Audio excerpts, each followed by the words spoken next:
معروف anchor person اور سیاسی تجزیہ کار سہیل وڑائچ نے آرمی چیف جنرل حافظ عاصم منیر کا ڈاکٹرائن بیان کرتے ہوئے کہا ہے کہ فی الحال پاکستانی میڈیا ان کی شخصیت، ان کے خیالات اور ان کے مزاج کا پتہ لگانے میں ناکام رہا ہے۔ روزنامہ جنگ کے لیے خصوصی تجزیے میں سہیل وڑائچ کہتے ہیں کہ پاکستانی صحافت کے لیے کافی عرصے سے ایک مسئلہ جو چیلنج کی صورت اختیار کیے ہوئے ہے وہ ہے فیلڈ مارشل حافظ عاصم منیر کی شخصیت، ان کے خیالات اور ان کے مزاج کا پتہ لگانا۔ سچ تو یہ ہے کہ فی الحال پاکستانی میڈیا یہ کھوج لگانے میں ناکام ہے۔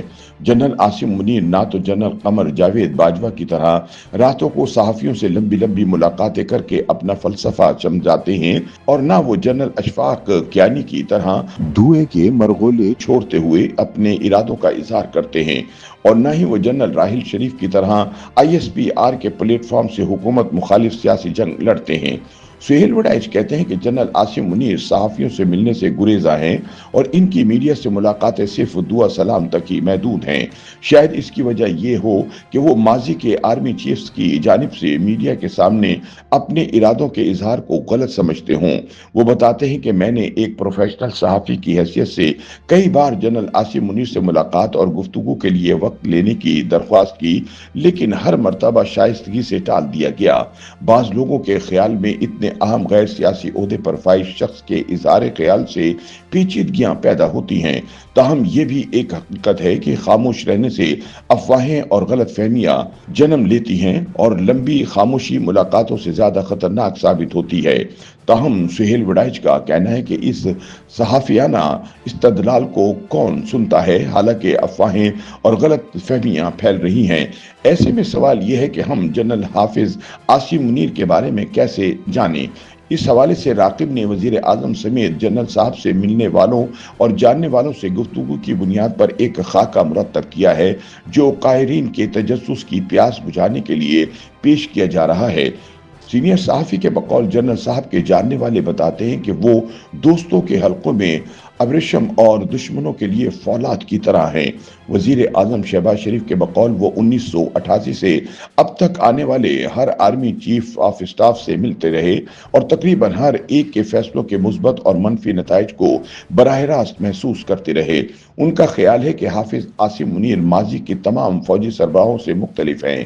ماضی کے فوجی سربراہ اگر دن میں وزیر اعظم سے ملتے تھے تو رات کے اندھیرے میں اس کی اپوزیشن سے رابطہ کر لیتے تھے۔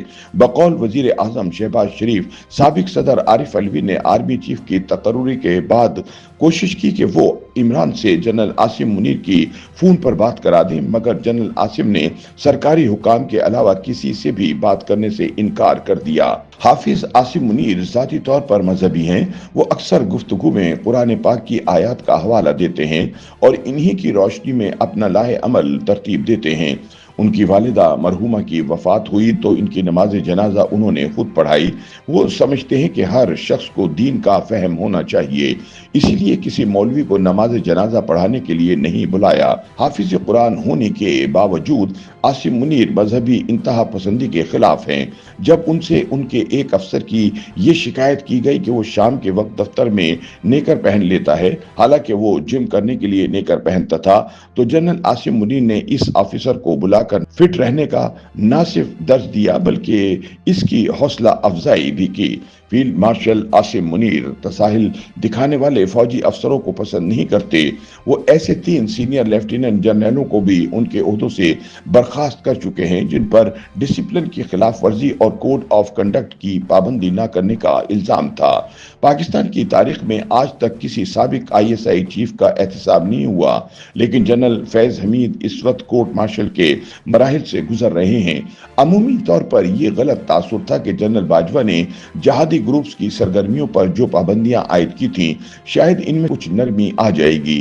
جہادی تنظیموں کو اس حوالے سے کافی امیدیں بھی تھیں، لیکن حافظ ڈاکٹرائن کسی پراکسی وار کا قائل نظر نہیں آتا۔ اس کی ایک بڑی وجہ تو FATF اور دوسری بین الاقوامی نگرانیاں ہیں، مگر ساتھ ہی ساتھ یہ نظریہ بھی کار فرما ہے کہ پاکستان کی افغان پراکسی اور کشمیر پراکسیز بالآخر آزاد اور خود مختار ہو کر پاکستانی ریاست ہی کے لیے خطرہ بن جاتی ہیں۔